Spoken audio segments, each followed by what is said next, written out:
오늘은 왜 교회를 다녀야 하는가? 제가 부제목으로는 솔로 신앙 이렇게 정했어요. 솔로 신앙. 이게 무슨 말이냐면 솔로 신앙이라는 게 이게 워낙 옛날 말이라 잘 기억이 안 나는데 가나안 성도라는 말이 있었던 것 같아요. 예전에 가나안을 거꾸로 하면 뭐죠? 가나안 성도 거꾸로 하면 뭐예요? 안 나가? 예전에 그랬던 것 같아요. 제 기억에. 안 나가 성도.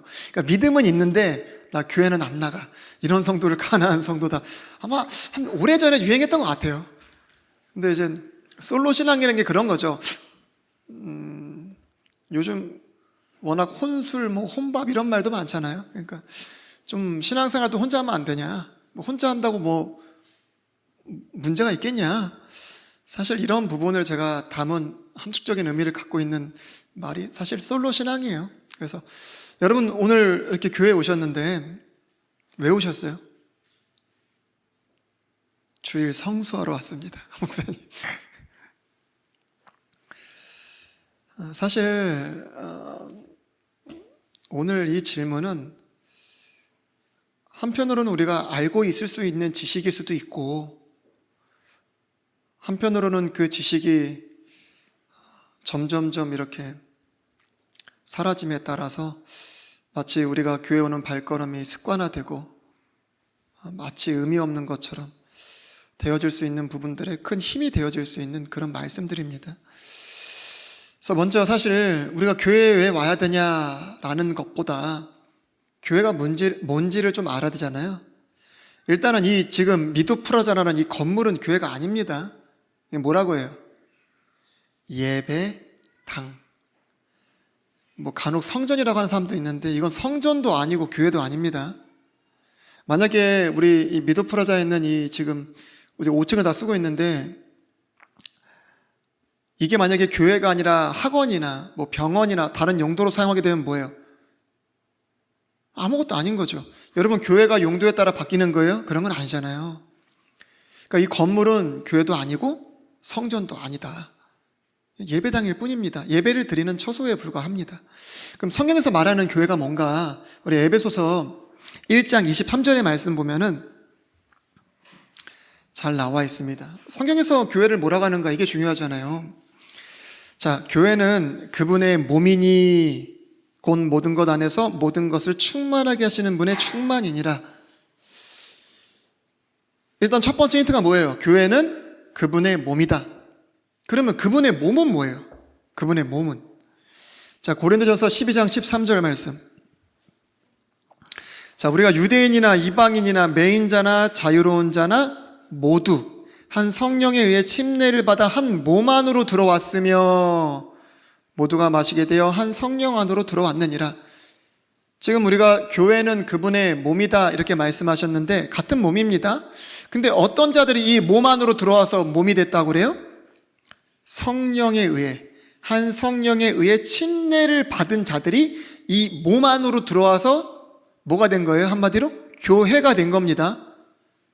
왜냐하면 교회는 그분의 몸인데 이 몸 안으로 들어온 자들이 누구예요? 한 성령에 의해서 침례를 받은 자들, 이들이 교회란 말이에요. 그러면 한 성령에 의해서 침례를 받은 자들이 누구예요?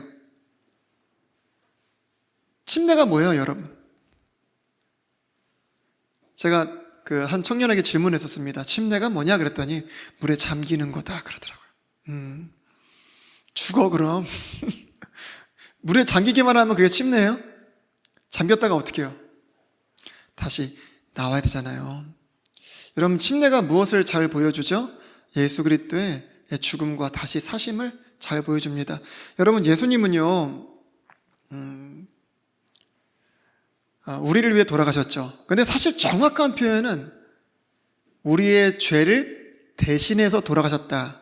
이게 정확한 표현이에요. 왜냐하면 그리스도의 대속을 가장 잘 보여주기 때문에.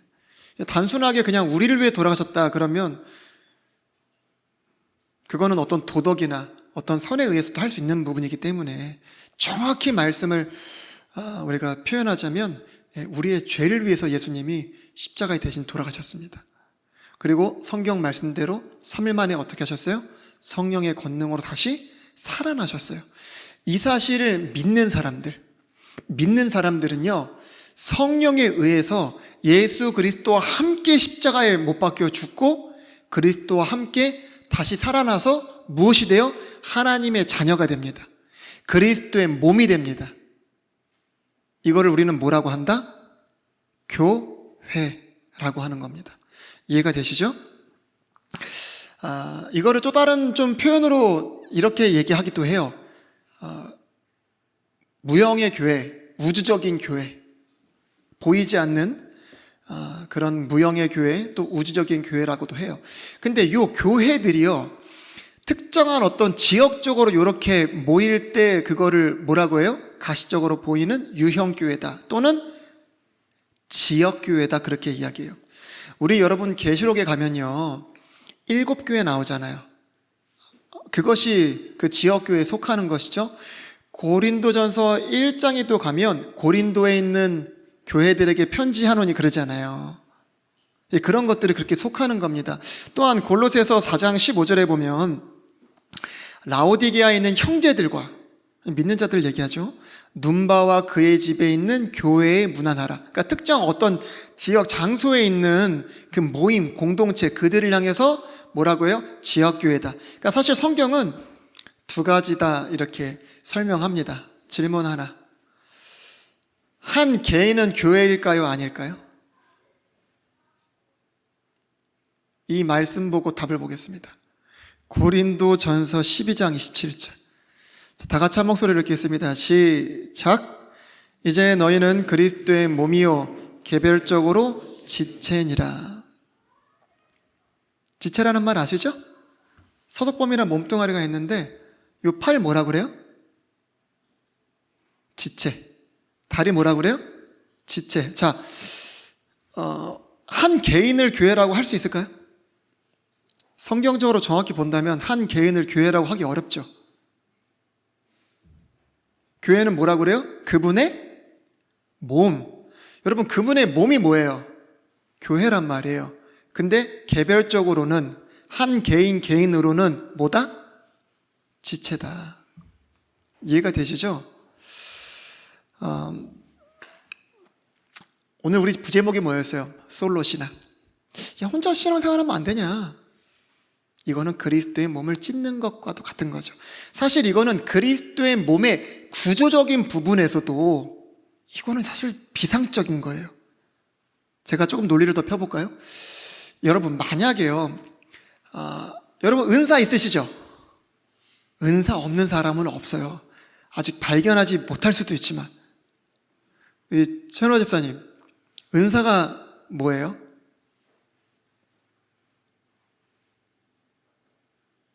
제가 지금 한 가지 재미있는 사건이 떠오르는데 그건 말씀드리지 않겠습니다. 드려도 될까요? 허락하신다면 제가 지금 하겠습니다. 안 하는 게 낫겠죠. 예. 혹시 안현 성도님 은사가 있으신가요? 없으세요? 그럴 수가 없습니다. 저거는 성경을 대적하는 말씀이에요. 여러분, 고린도전서 12장에 가면요, 성령님이 자신의 뜻에 따라서 모두에게 뭘 주셨다고 그래요? 은사, 선물을 주셨다고 그래요. 없는 사람 없습니다. 오늘 말씀 듣는 가운데 발견하시길 주님의 이름으로 축원합니다. 제가 왜 이 말씀을 드렸냐면요, 하나님이 성령의 뜻에 의해서 각 사람에게 개별적으로 다 은사를 주셨단 말이에요. 근데 만약에 혼자 신앙생활해도 상관없다, 아무 문제 없다, 그렇다고 한다면 은사도 애초에 한 사람에게 어떤 식으로 주셨어야 돼요? 종합적으로 주셨어야 돼요. 만약에 A부터 Z까지 했다면 A부터 Z까지 한 사람에게 다, 한 사람에게 다, 한 사람에게 다 이렇게 주셨어야 돼요. 근데 주님이 그리스도의 몸을 구성하실 때 어떻게 한다고요? 한 사람 한 사람은 뭐다? 지체다. 요게 다 모였을 때 뭐다? 몸이고 교회라고 하는 거예요. 그래서 주님이 은사를 주신 내용들을 자세하게 살펴보잖아요. 마치 몸 안의 지체처럼 이 은사들이 다 하나가 되어야만 이 몸이 어떻게 해요? 정상적으로 완전하게 세워진단 말이에요. 우리 고린도전서 12장 한번 볼게요. 제가 말씀은 준비했지만 한번 펴서 한번 보세요. 오늘 크게 펴서 봐야 될 거는 고린도전서 12장 그리고 사도행전 2장이에요. 이거는 조금 길어서요. 이렇게 PPT로 띄우는 거는 좀 한계가 있습니다. 그래서 한 번에 왔다 갔다 하면서 보시기에는 성경을 직접 펴서 보시는 게 유익할 것 같아요. 자, 고린도전서 12장 7절부터입니다. 11절까지. 자, 각 사람에게 성령의 나타나심을 주신 것은 그것으로 말미암아 모두가 유익을 얻게 하려 하심이라. 은사를 주신 목적이 중요해요. 7절에 있는 말씀.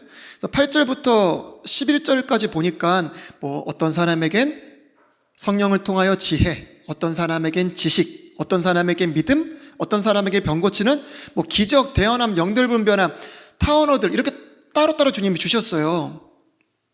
그래서 11절에 보니까 자신의 뜻대로 성령님이 어떻게 해요? 각 사람에게 개별적으로 나눠주신 거예요. 우리가 22절부터 25절 말씀을 보면요. 참, 덜 귀한 것으로 여기는 몸의 지체들에겐 주님이 어떻게 하셨다고 그래요? 귀한 것을 더 풍성히 주셨다고 그래요. 좀 아름답지 못하다고 하는 부분들엔 주님이 아름다움을 어떻게 주셨다? 더 풍성히 주셨다는 거예요. 그래서 골고루 주신 겁니다. 여러분 25절도 그 목적이 나와 있어요. 아까 7절에서 봤던 목적과 더불어 중요하거든요. 이것은 몸 안에 분쟁이 없게 하고 오직 지체들이 서로 같은 보살핌을 받게 하려 하심이라.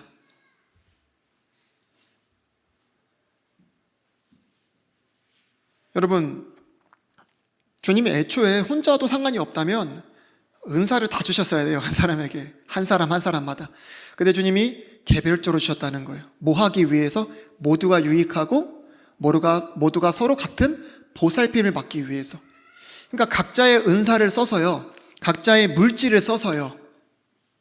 어떻게 됩니까? 우리는 서로 같이 보살펴야 되고 서로 모두에게 유익이 있게 해야 됩니다. 이러한 영적인 책무를 우리가 다 갖고 있는 거예요. 여러분, 입이 뭘 먹고 싶으면은 누가 먹여줘야 돼요?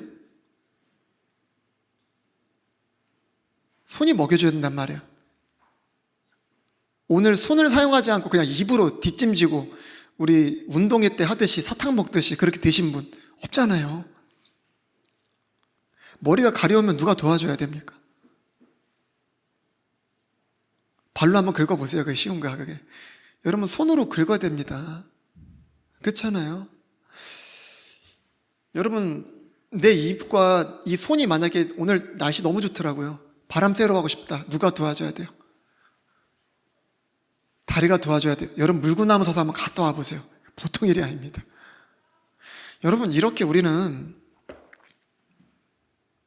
서로가 긴밀하게 연결되어 있단 말이에요. 그래서 교회는 조직체가 아니라 뭐라고 그래요? 살아있는 몸, 유기체다. 그렇게 이야기를 하는 겁니다. 그리고 사실 주님께서요, 이렇게 고린도전서 12장의 말씀들을 통해서 알 수 있듯이 왜 이렇게 개별적인 지체들로서 은사들을 주시고 하나 되게 하셨을까요? 하나님의 속성이라는 게 있죠. 영광 받으시는 거. 영광 어떻게 받으신다고 말씀드렸죠?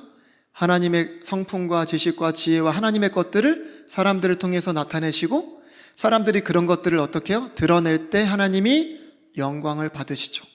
여러분, 우리 하나님은 삼위 하나님이시잖아요. 그렇죠? 삼위일체. 세 분이심에도 불구하고 사랑 안에서 완전히 하나세요. 주님은 이것을 교회를 통해서 보여주시고요. 교회를 통해서 영광 받으시기를 원하셨습니다. 이거는 주님의 기도를 보면 굉장히 쉽게 알 수 있는 거예요. 우리 요한복음 17장 11절에 가면요. 예수님이요, 제자들을 위해서 이렇게 기도하셨어요. 이제 나는 세상에 더 있지 아니하오나 이들은 세상에 있사옵고 나는 아버지께로 가옵나니 거룩하신 아버지여, 아버지께서 내게 주신 자들을 아버지의 이름으로 지키사 우리와 같이 그들도 하나가 되게 하옵소서. 제자들뿐 아니라 모든 성도를 위해서 기도하실 때도 기도의 제목은 달라지지 않았습니다. 요한복음 17장 20절 23절 내가 이 사람들만을 위해 기도하지 아니하고 그들의 말로 인하여 나를 믿을 자들을 위해서도 기도하오니 이것은 그들이 다 하나가 되게 하려 함이니이다. 아버지여, 아버지께서 내 안에, 내가 아버지 안에 있는 것 같이. 제가 중요한 포인트는 강조를 하고 있어요. 그들도 우리 안에서 하나가 되게 하사 아버지께서 나를 보내신 것을 세상이 믿게 하옵소서. 아버지께서 내게 주신 영광을 내가 그들에게 주었사오니. 여러분, 영광이라는 게 다른 게 아닙니다.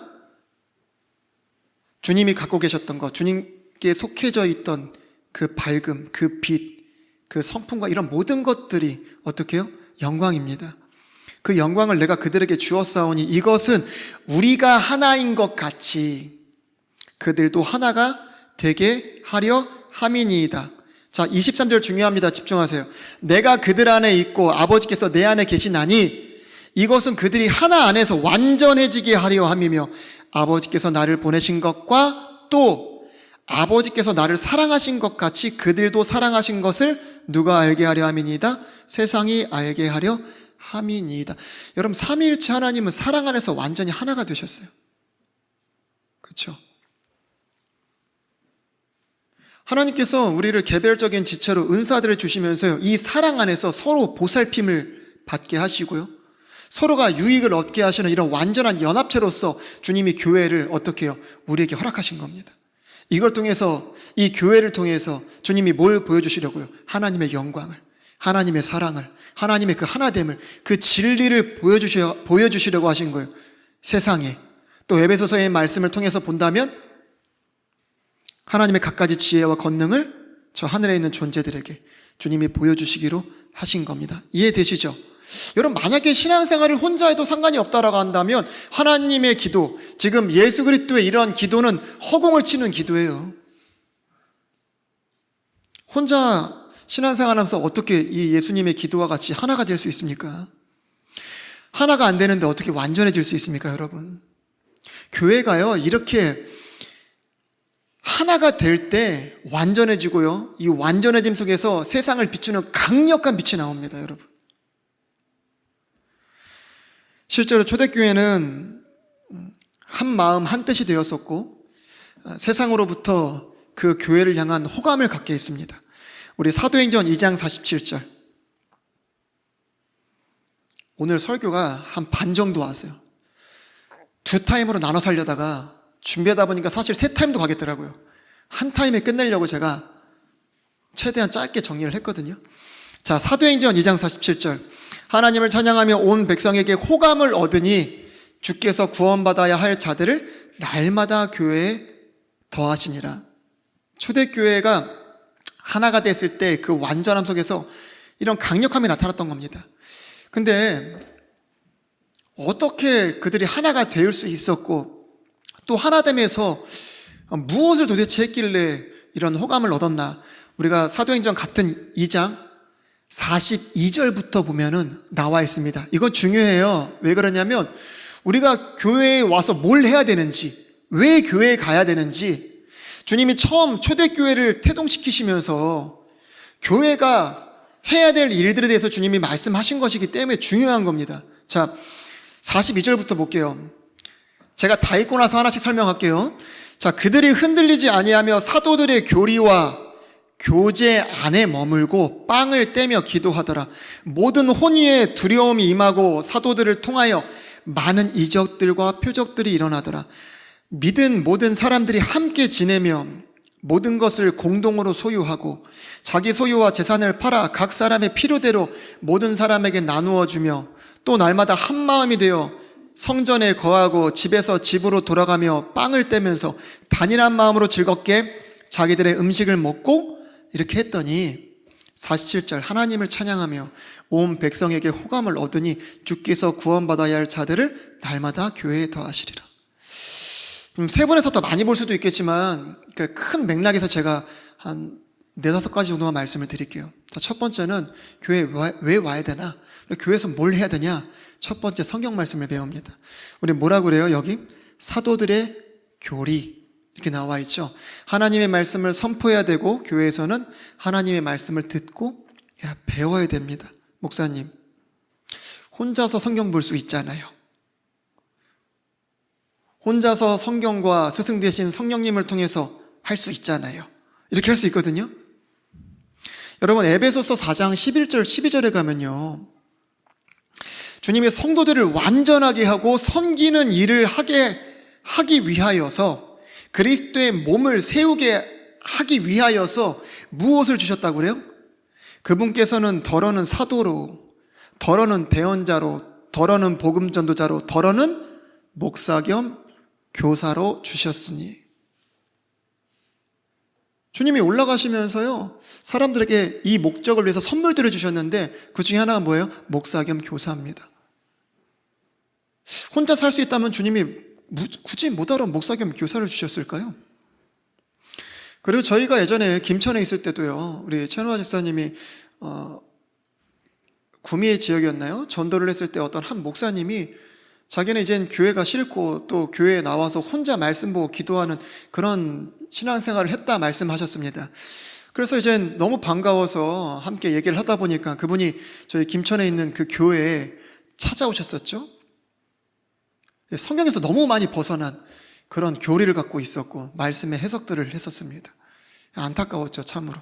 왜냐하면 누구의 말도 듣지 않고 성경을 펴서 성경을 같이 나눔에도 불구하고 전혀 받아들일 수 없으셨어요. 그러니까 그런 일들은 능히 있을 수 있습니다. 우리는 서로 항상 그런 부분들에 긴장하고요, 또 두려움을 갖고 서로 이렇게 체크해줄 수 있는 그런 관계가 조금 있어야 됩니다. 무엇보다도 그런 개념을 뛰어넘어서도요, 주님께서 무엇을 주신 거예요? 우리에게 목사와 교사, 또 하나님의 말씀을 가르치는 자들을 통해서 선물을 주신 거예요. 하나님의 선물을 마다하지 마십시오. 왜 하나님의 선물을 거부할 이유가 뭐가 있겠습니까? 여러분, 혼자서도 말씀 보고 혼자서도 성경 공부할 수 있고 성령님을 통해서 말씀을 깨닫고 배울 수 있어요. 능히 할 수 있습니다. 그러나 하나님께서 그것들을 통해서 다 하지 않으신다는 거예요. 하나님께서 목자들을 통해서 양들을 먹이신다고 주님 말씀하셨거든요. 주님이 특별히 세운 선물로 주신 목자들에게 하나님이 양들을 충분히 먹일 수 있는 귀한 은혜들을 부어주십니다. 풍성함을 놓치고 싶지 않다면 하나님이 주신 선물을 거부하는 어리석음을 번지 않아야 됩니다. 여러분, 교회는 단순하게 말씀만 들어오는 곳은 아니에요. 간혹 어떤 사람들은 그렇게 착각을 해서 말씀 좋은 교회만 찾아다니는 곳이 있습니다. 마치 약수터 찾아다니듯이. 이 교회 갔더니 말씀이 별로네, 또 어떤 교회 갔더니 말씀이 별로네. 여러분, 말씀만 듣는 게 목적이었다면 못하라고 기름 아깝게 발품을 팔아서 교회를 찾아다닙니까? 그렇다면 더 좋은 교회, 더 좋은 설교가 있는 교회가 발견되면 그 사람은 여지없이 아마 교회를 옮길 겁니다. 그리고 옮길 게 뭐가 있어요? 요즘 같은 시대에 집에서 그냥 인터넷 켜놓고 유튜브로 보면 되죠. 얼마나 좋은 설교 많아요. 재밌는 설교도 많고, 장르별로, 테마별로, 사람별로 들으면 되잖아요. 그리고 왔다 갔다 할 시간이면 2편도 들어요, 2편도. 근데 우리가 말씀을 보면은 말씀만 듣고 배우고 공부하는 것이 아닙니다. 교회는 또 뭐를 해요? 제가 교재는 조금 나중에 보겠습니다. 마지막에. 또 뭐 했다고 그래요? 떡을 뗐다고 그래요. 떡을 뗐다. 여러분, 주의 만찬을 함께 즐기면서 식사하는 일들을 함께 하는 거 참 그 기쁜 일입니다. 여러분, 식구라는 말이 어디서 나왔어요? 여기서 나온 거잖아요. 식구라는 말이 사실 그런 거잖아요. 예수님도 제자들과 함께 하실 때마다 늘 맛있는 것들을 나누시면서 항상 함께 하셨죠. 교제의 꽃은 뭐죠? 교제의 꽃은 참 음식이 아니라고 말하기가 상당히 어렵네요. 참 우리 교회에서 자매님들이 이렇게 식사 준비하시는 거는 굉장히 작은 일이 아닙니다. 굉장히 큰 일이에요. 교회 안에서 굉장히 큰 일입니다. 오늘 저는 식단이 너무 좋았습니다. 전 너무 맛있었어요. 김치국도 너무 맛있었습니다. 그 남자 청년들도 이러면서 드시더라고요. 시원해요. 칼칼하니 맛있어가지고. 여러분, 사도행전 20장 7절에 보면요, 주의 첫날에 제자들이 빵을 떼려고 어떻게 왔대요? 함께 왔대요. 혼자 빵 챙겨가지고 와가지고 상 펴놓고 피크닉 테이블 펴놓고 막 캠핑 의자에 앉아서 먹고 그런 게 아니라 함께 왔대요. 함께 주의 빵을 뗄 때. 이쯤에서 광고 하나 드리겠습니다. 오늘 예배 끝나고 우리 이승훈 집사님이 요리사가 되셔서 닭갈비 그리고 봉평 막국수, 메밀이에요. 밀가루 아니고 메밀 막국수 이렇게 해주시니까요. 좀 교회 나오셔서 함께 드시고 이렇게 가시면 좋을 것 같습니다. 뭐 탁구도 치시다 드시고, 너무 힘드셔서 이렇게 그러신 분들은 어쩔 수 없지만 함께 좀 이렇게 해주셔서 이렇게 드시고 가시면 좋을 것 같아요. 그리고 또 한 가지는 뭐 했다고 그래요? 기도했대요. 기도. 이 모습을 가장 잘 보여주는 것은 사도행전 12장이에요. 여러분, 그 헤롯이었나요? 그 첫 순교자가 누구죠? 예수님 제자 중에 야고보. 여러분, 야고보 이렇게 죽였을 때 유대인들이 너무 좋아하는 거예요. 잘 됐다. 그래서 베드로도 잡아 죽여야겠다. 그래서 베드로를 잡아서 감옥에 가뒀는데, 사도행전 12장 5절에 가면 교회는 뭐 했다고 그래요? 그러므로 베드로는 감옥에 갇혔으나 교회는 그를 위하여 끊임없이 하나님께 기도하더라. 여러분, 교회는 기도 공동체입니다. 여러분, 감옥에서 베드로가 풀려났거든요. 이 사람들이 기도하지 않았어도 하나님이 풀어주셨을 거다. 전 그렇게 생각하지 않습니다.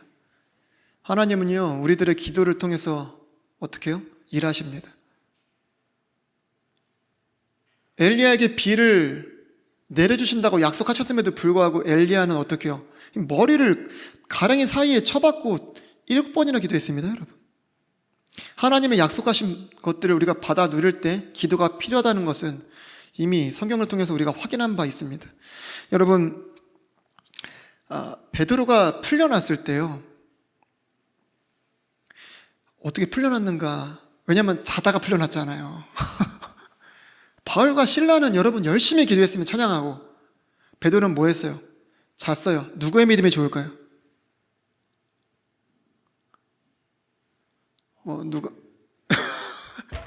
누가 좋다 말하기 상당히 어렵지만 베드로의 믿음은 상당한 믿음입니다. 그냥 자버리는 겁니다. 여러분, 천사가 와서 깨워도 안 일어날 정도면 긴장이라는 것은 1도 없었다. 혹시 또 막 기도하다가 지쳐서 잠들었을 수도 있어요. 제가 베드로를 너무 쉽게 보는 건 아닌데, 아무튼 그래서 이렇게 비몽사몽간에 깊이 생각한 겁니다. 그러다가 어디로 왔어요? 그 마가 요한의 어머니 집이 이렇게 교회로 사용되었잖아요. 거기 딱 왔는데 12장 12절에 보니까 그 일을 깊이 생각한 뒤에 마가라 하는 요한의 어머니 마리아 집으로 갔는데, 거기에 많은 사람이 함께 모여 기도하고 있더라. 이게 성경에서 보여주는 교회의 모습이에요.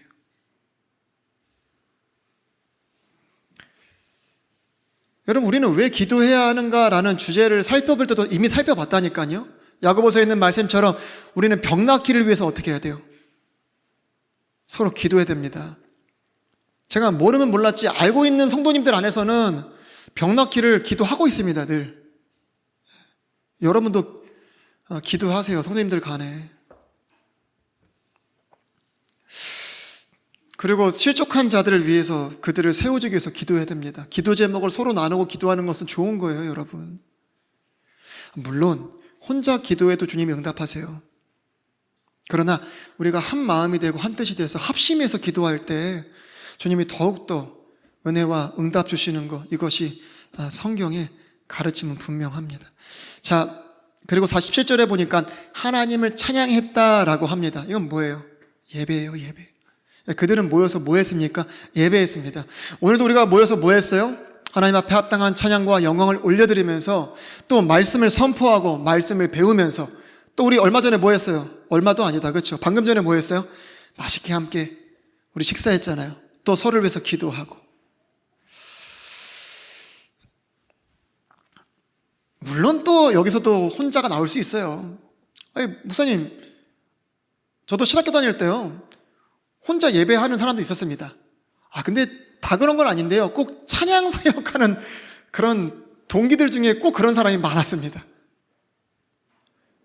예배 잘하고 하면서 예배가 뭔지 정말 통달한 사람들처럼 예배에 대해서 많이 말하곤 했는데 그들은 혼자 예배하는 걸 즐겨 했습니다.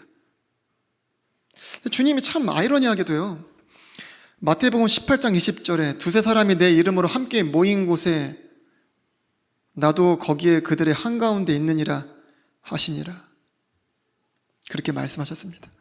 여러분, 마지막으로 교회에 와서 뭘 해야 돼요? 교회 왜 와야 됩니까? 교제하기 위해서입니다. 이게 정말 중요한 겁니다, 여러분. 많은 성도들이요, 교회에 말씀 들어 와야 된다는 걸 알아요. 그래서 교회 와서 열심히 말씀 듣습니다. 그리고 말씀 듣고 쌩하니 가버려요. 어떤 사람은 밥도 먹고 가요. 기도는 뭐 말할 것도 없죠, 사실. 교제의 중요성을 잘 모르는 것 같아요. 제가 한 청년에게 그런 질문을 했습니다. 혼자 교제할 수 있는 방법이 있겠냐? 왜냐하면 교제 자체가 일단 혼자 하는 게 아니잖아요. 그래서 혼자 교제할 수 있는 방법이 있겠냐라고 했더니 있대요. 뭐라고 앉으십니까? 마귀 들리는 방법. 마귀에 들리면 혼자 1인 2역을 하면서 교제가 가능한가 봐요. 그런 분 계세요? 아직 경험을 못 해봐가지고. 여러분, 그렇지 않다면 사실 불가능한 거거든요. 여러분, 바울이요, 전도여행을 마치고 항상 돌아오는 곳이 있잖아요. 어디죠? 안디옥. 그 안디옥에 도착했을 때요, 바울이 한 일이 뭔지 아세요? 교회를 모으는 일이었어요. 자, 사도행전 14장 27절, 28절에 보니까, 자, 그들이 도착하여 교회를 함께 모아 하나님께서 자기들과 함께 행하신 모든 일과 또 그분께서 이방인들에게 믿음의 문을 열어주신 것을 되풀이하여 말하고 거기서 제자들과 함께 오랫동안 머무니라. 어떻게 보면 여러분, 우리도요, 하나님께서 각자 부르신 선교지, 각자의 일터에서 사역을 하고 오는 거죠. 그리고 돌아와서 어떻게 합니까? 우리 수요 기도회, 금요 기도회 끝나면 모여서 이렇게 교제하기도 하잖아요. 그때 어떻게 해요? 주님께서 선교지에서 자신의 삶의 영역에서 베풀어 주신 놀라운 일들, 은혜들, 깨닫게 하신 일들, 사건들, 이런 역사들을 어떻게 해요? 함께 나누면서 힘을 얻기도 하고 위로를 받기도 하고 도전을 주기도 하고. 이게 교회가 해야 될 일입니다. 교제. 여러분, 하나님은 직접 사람을 위로하시기도 하시죠. 말씀 가운데, 찬양 가운데, 예배 가운데. 그럼에도 불구하고 사람을 통해서 주님이 교제 가운데 위로하십니다.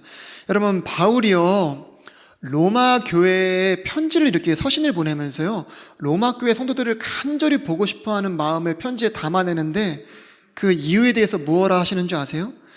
로마서 1장 11절 12절에 가면요, 내가 너희를 간절히 보고자 함은 내가 너희에게 어떠한 영적 선물을 나누어 주어 너희를 굳게 세우고자 함이니 이것은 곧 너희와 나 사이에 공통된 믿음으로 말미암아 내가 너희와 함께 위로를 받고자 함이라.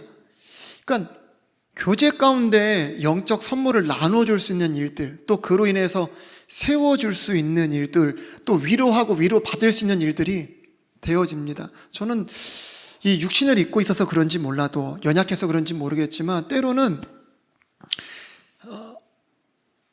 하나님을 통해서 받는 위로는 정말 큽니다. 그럼에도 때로는 어쩔 때는 사람을 통해서 제가 위로를 받을 때 엄청 그 위로가 크더라고요. 내가 그 사람한테 칭찬받으려고 한 건 아닌데 어떤 일 우리가 열심히 하고 성실하게 했을 때요, 그 사람이 참 수고하셨습니다. 참 이게 쉬운 일이 아닌데 참 잘하셨습니다. 그럴 때마다 하하 아주 칭찬으로 나를 넘어뜨리려고 아주 이 마귀 새끼가, 그러진 않거든요, 여러분. 그래서도 안 되고. 여러분, 주님은 때로는 사람들을 통해서 위로하시거든요. 저는 그 위로가 절대 작지 않다고 생각해요. 그래서 할 수 있다면 우리가 교제 가운데 그런 위로하는 것들을요, 굳이 아낄 필요는 없다고 생각합니다. 여러분, 내가 그런 말을 하지 않는다고 해서 그 사람이 영광을 취하지 않을까요? 영광을 안 취할까요? 내가 그 말을 한다고 해서 영광을 취할까요? 때로는 그 한마디가 그 사람을 위로하고요, 세워줄 수 있습니다. 능히 그럴 수 있어요. 저는 그렇더라고요. 제가 믿음이 좀 모자라거나 연약해서 그런지 모르겠는데 저는 그랬습니다.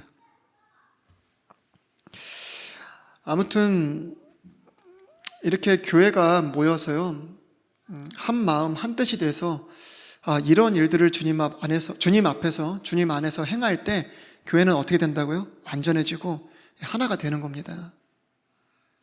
그럼 반대로 마귀는 어떠한 공격을 하겠어요? 이 완전함을 깨트리고요, 세워주는 것을 무너뜨리고요, 거룩한 것을 더럽히기 위해서 마귀가 늘 하는 일은 무엇입니까? 해치는 거예요. 해치는 거.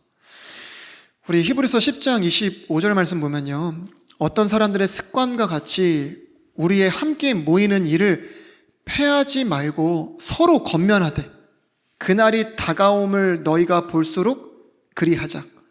여러분, 마지막 때가 다가오면 다가올수록 이 공격은 더 심해집니다. 여러분, 요즘 세상에 무슨 말들이 있다고요? 혼, 술, 혼, 밥, 이런 말들이 자꾸 자연스럽게 흘러나와요. 식당에 가도 혼자. 제가 아까 점심 먹고 한 성도님하고 교제를 하는데, 한 성도님이 대구에 있는 어떤 이렇게 쇼핑센터에 가셔서 쇼핑을 하시는데 식사를 잠깐 하시려고 어디 가셨대요. 근데 거기에 혼자 이렇게 식사를 하러 오신 거예요. 혼자. 근데 샤브샤브 같은 거를 드시는데 죄다 핸드폰 하나 갖다 놓고 핸드폰으로 영화나 이런 그런 것들 이렇게 보시면서 다 혼자 밥 먹는 자리 요즘 다 있잖아요. 식당 가면 쭈르륵 앉았는데 다 핸드폰 다 혼자서 다 샤브샤브 이렇게. 저희 집도 규칙이 있어요. 밥 먹을 때 TV 안 되고 차 타고 어디 같이 이동할 때 핸드폰이 안 됩니다. 자꾸 규율을 어기려고 해요. 깨트리려고 해요. 그 저그만 마귀들이요. 작은 그 마귀들이 자꾸 깨트리려고 합니다. 여러분, 지키기가 쉽지 않아요. 여러분, 마귀의 공격은 항상 어디서요? 세상에서 교회로 흘러 들어와요. 교회를 물들입니다. 세상으로. 항상 그래요. 방법을 보면. 여러분, 가인의 아들들이 참 화려했잖아요. 또 거인을 통해서 강력하고 명성 있는 자들이 세상에 드러났습니다.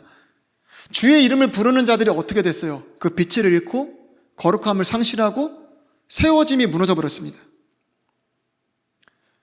오죽하면 마케팅에 물든 기독교 이런 책이 나오겠어요? 예배인가 쇼인가 이런 책이 나오겠습니까, 여러분? 세상에 다 물들었어요, 교회가, 여러분. 그러니까 온라인 예배다 뭐다, 혼자 신앙생활하면 안 되냐? 혼자 기도하면 안 되냐? 이런 말들이 나오는 겁니다. 홍밥이나 혼술이나 세상에서 하는 말이죠. 이게 교회에서 나올 말입니까, 여러분? 그런데도 불구하고 여러분,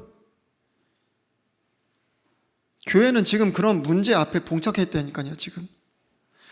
우리가 동물의 왕국 이런 비유를 많이 대잖아요. 항상 사냥할 때 어떻게 해요? 무리에서 따로 떼어서 사냥합니다. 우리는 이 공격에 맞서서 마지막 때가 되면 될수록 어떻게 해야 돼요? 모이기를 힘써야 돼요. 단순히 모이기만 힘써야 돼요? 아니요. 우리가 성경을 통해 찾아보면요, 마지막 때가 되면 될수록 모여서 뭘 해야 되냐면 서로를 부지런히 살펴야 됩니다. 하나님의 은혜에 이르지 못한 자가 있는지 없는지, 쓴뿌리가 돋아나서 다른 사람을 고통스럽게 하는지 안 하는지 살펴봐야 돼요. 우리 히브리서 12장 15절, 부지런히 살펴 하나님의 은혜에 이르지 못하는 자가 없게 하고 쓴뿌리가 돋아나 너희를 괴롭게 하거나 그것으로 말미암아 많은 사람이 더럽게 되지 않도록 할지니. 또 어떻게 됩니까? 강팍해지지 않도록 날마다, 핵심은 날마다예요. 날마다 권면해야 됩니다. 자, 히브리서 3장 13절, 오직 오늘이라 불리는 때에 서로 날마다 권면하여 너희 중에 아무도 죄의 속임수를 통해 강팍하게 되지 아니하도록 하라. 마지막 하나만 더 보겠습니다. 골로새서 3장 16절, 그리스도의 말씀이 너희 속에 모든 지혜로 풍부히 거하게 하여 시와 찬송가와 영적 노래로 서로 가르치고 훈계하며 너희 마음속에서 은혜로 주께 노래하고. 여러분, 마지막 때가 되면 될수록 어떻게 해요? 모여야 돼요. 그리고 예배해야 됩니다. 모여서. 또 온전한 예배가 되기 위해서 우리가 뭐 해야 돼요? 말씀을 채워야 돼요. 그리고 어떻게 합니까? 서로를 날마다 부지런히 살피면서 권면하고 가르치고 훈계해야 됩니다. 마지막 때가 되면 될수록 말입니다.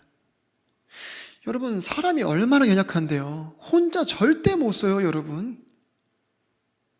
우리가 지금까지 지금 많은 것들을 살펴봤는데 혼자 할 수 있는 게 뭐가 있습니까, 여러분?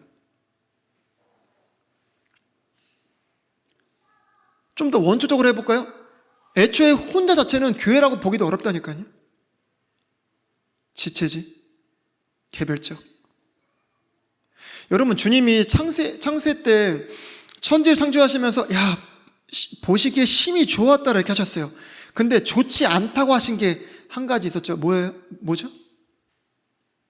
남자가 홀로 있는 것이 좋지 못하다. 주님이 그렇게 말씀하셨어요. 창세기 2장 18절에 보면 주 하나님께서 이르실 때 남자가 홀로 있는 것이 좋지 못하니, 그래서 조력자를 만드신 겁니다. 조력자. 여러분, 두 사람은 한 사람보다 나아요.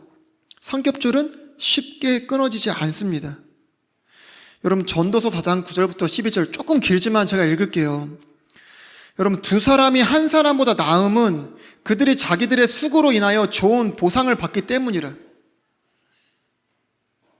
이거는 일반적인 개념에서도 진리입니다. 혹시 그들이 넘어지면 한 사람이 자기 동료를 일으켜 세우려니와 홀로 있는 자는 넘어질 때 화가 있으리니 그를 도와서 일으킬 다른 자가 그에게 없도다. 또 두 사람이 함께 누우면 그들이 따뜻하게 되거니와 사람이 어찌 홀로 따뜻할 수 있으리요. 누가 그를 쳐서 이기면 그 사람이 그와 맞서리니 두 사람이 그와 맞서리니 세 겹줄은 빨리 끊어지지 아니하느니라. 여러분, 자기 자신은요, 자기 자신조차 제대로 볼 줄을 몰라요. 대부분 다른 사람이 보는 경우가 많은 경우 정확할 때가 많습니다, 여러분. 혼자서는 어려워요. 그리고 여러분, 사실 혼자 있으면요, 연단을 받을 수가 없어요. 그 말은 다른 말로 하면 뭐예요? 성장을 할 수가 없다는 얘기예요, 성장을. 우리 잘 아는 말씀 있죠? 잠언 27장 17절. 쇠가 쇠를 예리하게 하는 것 같이 사람이 자기 친구의 얼굴을 어떻게 해요? 예리하게 하느니라. 또 우리가 반드시 맺어야 되는 열매가 있습니다. 성령의 열매. 근데 성령의 열매도 죄다 어디서 맺어요? 관계 속에서 맺는 거예요. 관계 속에서. 여러분, 사랑의 열매 맺으려면 어떻게 해야 된다고요? 원수라는 관계 속에서 맺히는 게 사랑의 열매입니다. 주님이 뭐라고 하세요? 너희가 사랑할 만한 사람 사랑하는 거, 그거는 뭐라고 그래요? 이방인이나 세리들도 다 한다는 거예요. 하나님의 자녀는 어떻게 한대요? 원수를 사랑해요. 이게 주님이 맺으시는 열매거든요.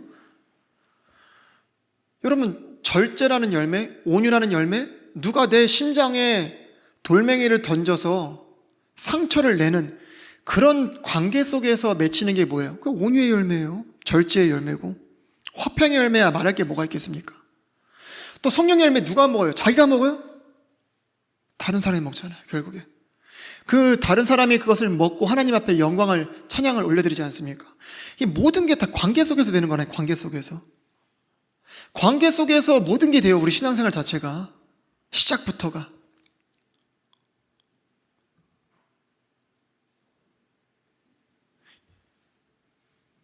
여러분, 이쯤 됐는데도 불구하고 나는 혼자 말씀 보고, 혼자 기도하고, 혼자 신앙생활하고, 혼자 교제하고, 이런 말이 어떻게 나올 수 있겠습니까? 여러분, 우리 모두는 사실 매일같이 영적 전쟁을 치르고 있어요. 이 부분에서도 사실 교회라는 공동체, 함께라는 이 부분은 너무너무 중요합니다. 여러분, 주님이 이스라엘을 출애굽시키실 때 뭐라고 말씀하세요? 하나님의 군대다 이렇게 표현하시잖아요. 우리가 디모데 후서 2장 3절에도 보면 우리를 다 뭘로 부르셨어요? 주님이? 그리스도의 좋은 군사로 불러주셨어요. 여러분, 혼자 군사가 군대가 돼요? 모든 군사가 다 모여야 군대가 되잖아요. 여러분, 우리가 이 세상과 육신의 정욕과 마귀와 이런 전쟁에서 우리가 싸워 승리하고 주님을 따르는 삶을 살기 위해서는요, 어떻게 됩니까? 함께 해야 돼요. 함께 해야 돼요. 디모데후서 2장 20절 말씀 보겠습니다. 또한 청년의 정욕을 피하고 오직 순수한 마음으로 주를 부르는 자들과 함께 의와 믿음과 사랑과 화평을 따르라. 이건 특별히 청년들에게 더 해당되는 말씀인데요. 특별히 청년들이 취약한 부분이 어디예요? 정욕이란 말이에요. 정욕. 근데 이 정욕을 많은 부분, 어떤 부분에서 이 정욕이란 부분이 발생하게 돼요? 잘못된 만남에서. 친구를 잘 사게 됩니다, 여러분. 나이가 들면 들수록요, 친구와 이런 것들에 신중해요. 젊을 때는요, 그런 게 없어요. 주님 말씀하시죠. 주를 부르는 자들과 함께 하라고, 함께. 그래야만 우리가 승리할 수 있습니다. 제가 사실 준비한 말씀이 여기까지예요. 여러분, 잠깐 우리가 말씀을 이렇게 통해서 우리가 한번 되새겨보면, 여러분, 이러한 질문이 왜 나오게 됐을까요? 이러한 질문이. 왜 혼자 신앙생활하면 안 될까요? 혼자 예배하면 안 될까요? 꼭 교회 가야 하나요? 이런 질문들이 나오게 된 이유가 좀 있지 않을까요? 그런 질문을 하는 사람들의 유형이 좀 있습니다. 여러분, 물론 나아만 장군처럼 엘리사를 통해서 그 나병이 깨끗이 나았잖아요. 그래서 하나님밖에 계시지 않구나. 그럼에도 불구하고 자기가 돌아가면 어떻게 돼요? 시리아에 다시금 그 우상 숭배를 할 수밖에 없는 그런 상황. 본인의 믿음이지만 그 연약함 가운데서 뭐라고 해요? 그 낙타에게 실을 수 있는 그러한 흙을 가져가서 나는 앞으로 희생물과 그런 것들은 주님 앞에 드리겠습니다. 그러나 불가피하게 그런 우상 신전에서 하는 것들은 좀 이해를 해 주십시오. 엘리사가 가타부타 말은 하지 않지만 그런 것처럼요, 때로는 시어머니 때문에, 때로는 누구 때문에 그런 연약함 가운데서요, 예배를 드리러 가고 싶어도 드리지 못하는 분들이 계시고, 근데 또 뭐가 문제냐면은 예배를 드리러 가지 못할 때, 교회를 가지 못할 때 굉장히 죄책감을 느낀다는 거예요. 또 심한 경우는 구원과 결부해서, 우리 전도해 보면 그럴 때 있잖아요. 처음 갈 확신 있습니까? 물어보면 제가 요즘 교회를 못 나가서. 여러분, 구원과 교회 나가는 것은 하등의 관계가 없어요. 아무 상관이 없습니다. 제가 이런 분들을 가지고 말씀드리는 건 아니에요. 그럼에도 불구하고 이런 질문을 하는 사람들의 유형이 있습니다. 첫 번째, 편안함을 추구하는 사람들이에요. 그래서 어떤 곳은요, 토요일날 예배를 드리고자 하는 데도 있대요. 요즘은 토요일날. 외국인 것 같은데, 여러분, 어떤 날 예배를 드리느냐, 그게 중요한 건 아니에요, 사실. 근데 중심이 문제죠. 편안함, 자기 사랑. 그리고 또 한 사람들은요, 짐을 지기 싫어서 교회 안 나오고 싶어 합니다. 짐 지기 싫어서. 근데 참 신기하죠? 그 사람도 어렸을 때가 있을 것이고, 그때 똥기저귀 다 갈아가면서 양육받으면서 그렇게 자랐을 텐데요. 이제 장성하게 됐는데, 이제 섬기는 자리에서 섬긴다면 얼마나 아름답고 멋지겠어요. 나 짐 지기 싫다. 그래서 사실 이렇게 가버리는 겁니다. 또 이런 류의 사람들이 있어요. 형식주의가 싫어서. 교회에 이런 틀과 이러한 형식과 이런 것들이 싫어서 교회 안 나가고 혼자 신앙생활하면 안 됩니까? 하는 사람들도 있어요. 여러분, 이런 사람들은 어떤 류의 사람들이냐면, 여러분, 율법이 나쁜 거예요? 잘못된 겁니까? 율법은 선한 거예요. 디모데전서에 말씀해 보면은 율법을 적법하게 쓰면 어떻게 유익하다고 했습니다. 근데 뭐는 성경이 배격하고 뭐는 주님이 나쁘다고 하세요? 율법주의. 이거는 율법과는 다른 겁니다. 여러분, 형식과 형식주의는 다른 거예요.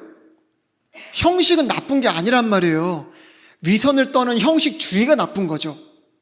여러분, 성경에 보면요, 말씀의 틀, 교리의 틀, 이런 말씀들이 있습니다. 형식은 굉장히 중요한 겁니다, 여러분. 형식이 잘못된 게 아니에요. 이런 사람들은 이런 분별력이 없는 겁니다. 그리고 가장 대표적으로 이런 얘기가 나온 것 중에 한 가지가 뭐냐면, 사람에게 상처를 받고요, 사람에게 질려버려서 그래요. 하나님이 싫어서가 아니라 교회에 나와 사는 그런 일들이 싫은 게 아니라 사람에게 질려버려서, 사람에게 상처를 받아서 그런 겁니다. 여러분, 상처받은 영은 잘못된 게 아니에요. 상처받은 마음은 잘못된 게 아닙니다. 성경에서 잘못됐다고 하는 거는 뭐예요? 마음이 상처받은 게 잘못된 게 아니라 마음이 나뉘어지는 거, 이게 잘못된 겁니다. 근데 상처를 빨리 치료하지 않으면 어떻게 돼요? 큰 문제가 될 수 있어요. 이렇게 그리스도의 몸에서 멀어져 가고 교회를 떠나가는 이런 일들이 생길 수밖에 없습니다. 그래서 제가 예전에 진주 비유를 든 적이 있잖아요. 진주 비유 기억하시죠? 여러분, 진주는 어디서 나와요? 조개에 여러 가지 상처를 통해서 흘러나오는 것이 아름다운 진주가 되거든요. 그래서 때로는 인공 조개를 만들 때 일부러 상처를 주기도 하거든요. 여러분, 오히려 그런 상처 속에서 우리가 뭐가 된다고 했죠? 연단이 되어진다고요. 친구의 얼굴을 예리하게 하는 것처럼 철이 철을 다스리듯이 그 관계 속에서 우리는 어떻게 해요? 연단되어지고 성장합니다. 그 관계 속에서 우리가 뭐 맺는다고요? 성령의 열매를 맺어요. 내 마음에 상처를 낼 때 거기서 온유의 열매가 자라나는 겁니다, 여러분. 그런 사람들 중에 많은 사람들은 또 다른 교회를 찾아 나가요. 자기랑 맞는 사람, 자기랑 맞는 교회를 찾아 나갑니다. 맞는 사람이 있을까요? 여러분, 제가 월요일날, 화요일날에도 이 관계, 하나됨에 대해서 문자를 제가 보내드렸는데 여러분, 가족을 선택한 사람 있어요? 태어나 보니 우리 엄마고 태어나 보니 우리 아빠예요. 나 보니 내 자식이란 말이에요. 선택한 사람이 아무도 없어요. 그럼에도 불구하고 유기체가 뭐예요? 생명 공동체란 말이에요. 마음에 안 든다고 잘라내버려요? 아버지를 갈아치워요? 자식을 갈아치웁니까? 그렇지 않잖아요. 저는요, 주님께서는 공평하시잖아요. 공의로우시고 굳이 선택할 필요가 없는 것들은 선택권을 주지 않으시고 반드시 선택해야 되는 거, 그게 뭐예요? 생명과 죽음, 생명과 사망, 복과 저주. 세상과 주님은 반드시 선택해야 되는 것이기 때문에 기회를 주십니다. 그러나 그 외의 것들은 굳이 선택할 필요가 없어요. 여러분, 교회라는 공동체도 마찬가지입니다. 우리가 선택할 필요가 없어요. 여기에 누구도 선택하지 않았습니다. 왜 선택할 필요가 없을까요? 한 성령 안에서 태어났기 때문에, 한 생명을 가지고 태어났기 때문에. 여러분, 한 생명을 우리가 가지고 있고 한 성령이 우리 모두에게 있다면 하나 될 수 있어요, 없어요? 하나 될 수 있다니까요. 마치 하나님 세 분이 하나신 것처럼 교회도 하나가 될 수 있습니다. 주님이 그걸 보여주길 원하신다니까요. 그걸 통해서 영광 받기를 원하신다니까요. 그렇기 때문에 굳이 선택권을 주님이 허락하지 않으신 거죠. 여러분, 제가 오늘 설교 준비한 게요, 비단 이러한 유형의 사람들 때문에 제가 준비한 것이 아닙니다. 물론 그 사람들에게도 충분한 대답이 됐겠지만, 여러분, 우리들도 언제든지 이러한 문제들에 노출될 수 있어요. 언제든지 노출될 수 있습니다. 이 말씀들이요, 우리 안에 굳게 세워지지 않았다면 언제든지 교회를 향한 발걸음, 하나됨을 향한 열심들이요, 습관화되고 식어질 수 있어요. 그래서 오늘 말씀 들으신 것들을 가지고 조금 길었지만 깊이 새기시고 교회가 뭔지를 깊이 한번 묵상해 보셨으면 좋겠어요. 여러분, 좀 전에 말씀드렸던 그런 유형의 사람들은요, 교회를 30년, 40년, 50년 다녀도요, 진정한 교회의 의미를 모릅니다. 교회에 대해서 뭘 안다고 떠들지는 모르겠지만 진정한 교회를 누리지를 못하고 주님이 원하시는 온전한 교회가 될 수는 없는 사람들이에요. 저는 우리 평화교회 성도님들 모두가 하나님이 정말 온 세상 가운데 보여주시고자 하시는 그런 참된 교회의 모습이 되시길 간절히 축원합니다. 제가 기도하고 마치도록 그렇게 하겠습니다.